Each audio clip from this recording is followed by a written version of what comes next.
Ang programang magbibigay sa atin ng inspirasyon at magpapatibay sa ating determinasyon. Ito ang Positibong Kwentuhan with John Paul Siniel.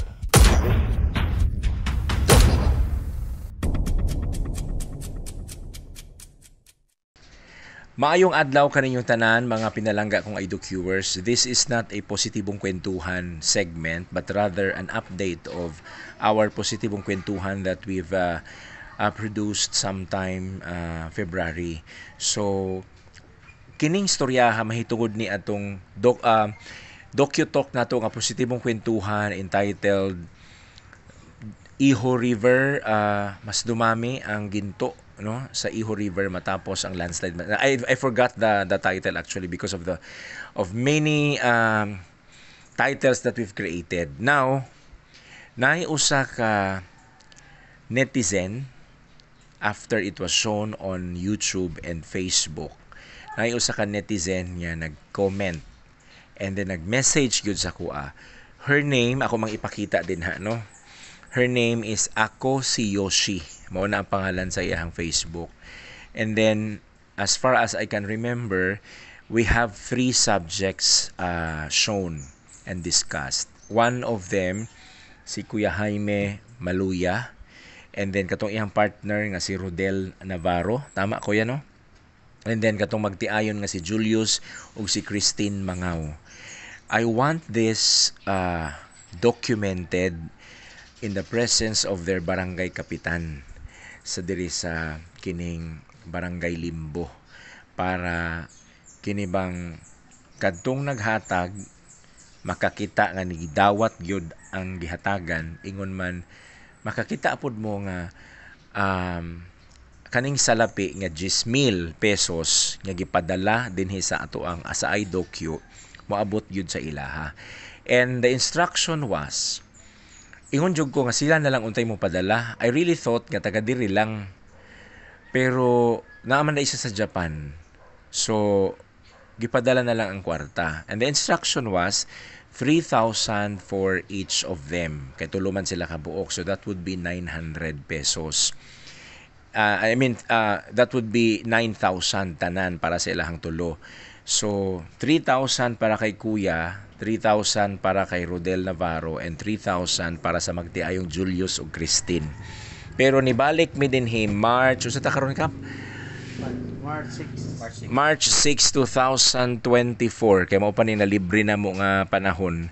Nibalik mi dinhi March 6, 2024. Si Kuya Jaime lang ang naa. Asa ang si Rodel Navarro kap? Nasa kuan na bunturan, naglibor siyang uyuan.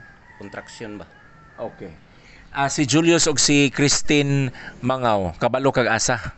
Murag ming uli sila sa Compostela. Gidala siyang bana. Pero taga diri ito ang iyang asawa.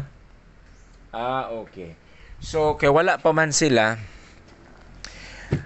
ambot ug unsaon ako ni pero ihitunol nako sa iyaha ang 3,000 pesos. Mao ni siya gipa-GCash ni sa ako So na ay 10,000, ihatag nako sa iyaha ang 3,000. Ako ra do bahala sa 1,000 pero ako gihapon ning ihatag. Mao na ako ang idea, ihatag gihapon ako na sa ilaha kasi sila man ang na-feature. So daraya 3,000 pesos. Salamat Tapos kaniron ang problema unsaon ako ning 1,000. Bahinon sa ilang tulo pero isa pa man ang naa. So musukot ra kakap nga ikaw bahin na lang ani. Sa imuhan na lang nako na ito no. I-divide na sila ng tulo. Parang naapo sila, kapalit silang bugas. Gani, pero ang akong buot pasabot, kaya wala mo ko kabalog kang kung ano sa pa ko makabalik. Kana mabili na mo sa imo. Pwede na po dog. Sa ilahan na lang. Okay ra ka? Basin manggod ka ng makuot na to, unya magasto. Okay ra gyapon. Namin yung asawa. Okay ra gyapon. Sige. Pwede na. Unsa man Actually, iDoCuers naglibog po kung unsaon ako nino kay Safety kay kapitan. Mas dire ka kapitan pwede gyapon. Sige Kap, and then once madawat na nila Kap, picture lang nga nakuha na nila. Pwede ra po. Ha?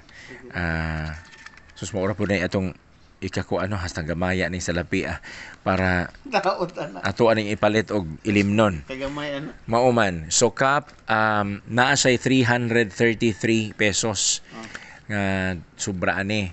So itunol ako ni sa imuha pag mga boto sila dinhi, just tell us kay Sige. at mobalik mi sa imo puhon unya kung naka-picture ka para i-update ra pud nato sa Facebook ug sa YouTube nga nadawat na nila ang kining 3,333 ha.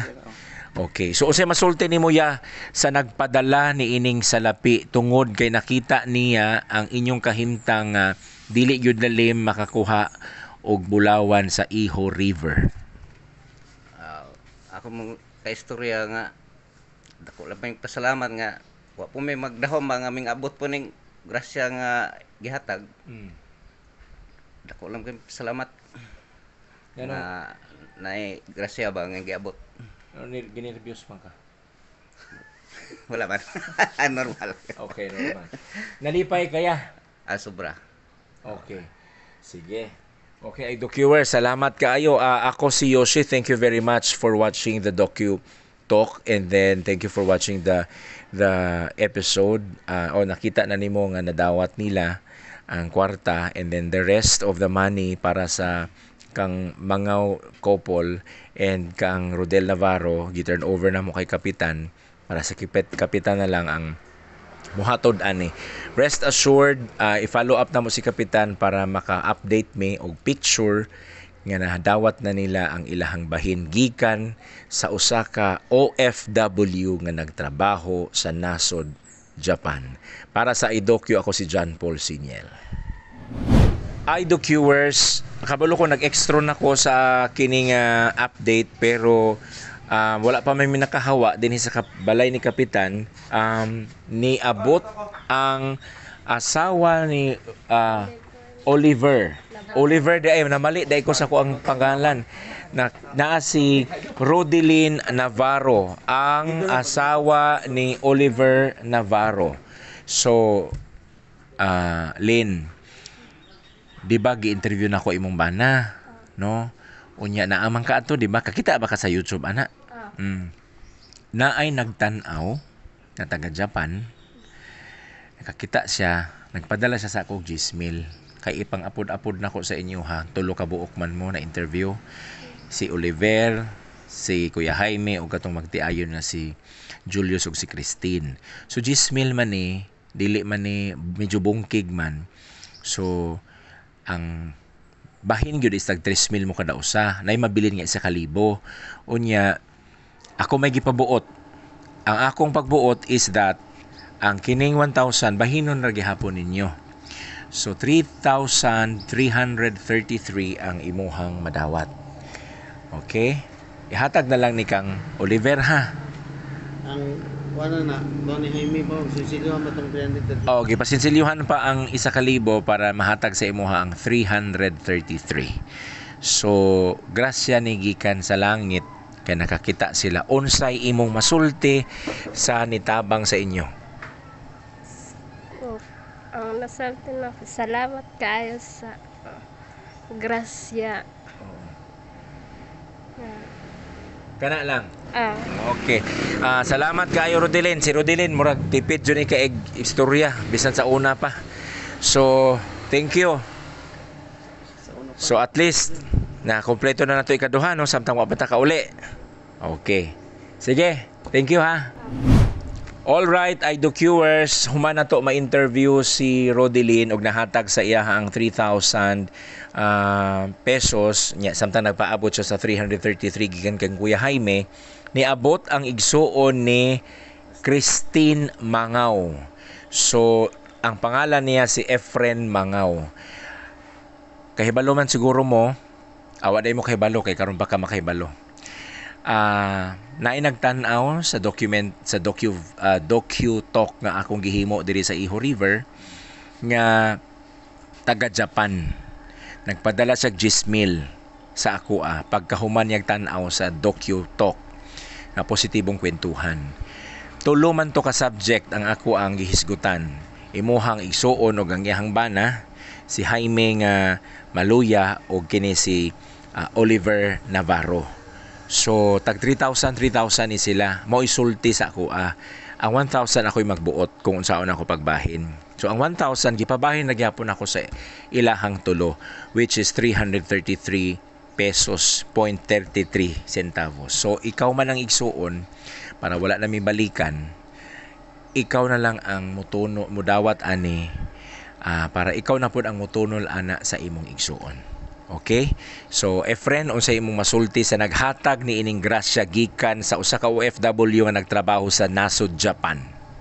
Salamat day kayo sa gihatag ani kay dako mo katabang sa nanglan po sila kuan ba kana po sila baryonon dito mga bugas ba utang kay balik magkontraksyon yang bana karon Asa ba yung bana? nimbalik sa kontraksyon ba kay minus kayo sa pa karon minus sa bugayo nimbalik po siya kontraksyon Siya si Christine asa? nato sa yang ugangan niya nasa Compostela. Okay. Og salamat kayo sa kwarta nga gihatag. Okay, sige. All right, mao to si Efren og nakompleto ra gyud nato ay viewers ang paghatag sa 10,000 pesos ngadto sa tulo ka subjects nga atong gi-interview dinhi sa Iho River. Ang 333 pesos tuwa kang Kuya Jaime nga siya magbahin ani sa uban pang mga nakabenepisyo sa Gismil gikan kang Ako Si Yoshi nga account sa Facebook. Sa Ginoo ang himaya ug dungog. Final extra na gyud ni. To God be the glory. Hangtod sa sunod nato nga update sa atong positibong kwentuhan with John Paul Siniel. Ito ang positibong kwentuhan with John Paul Siniel.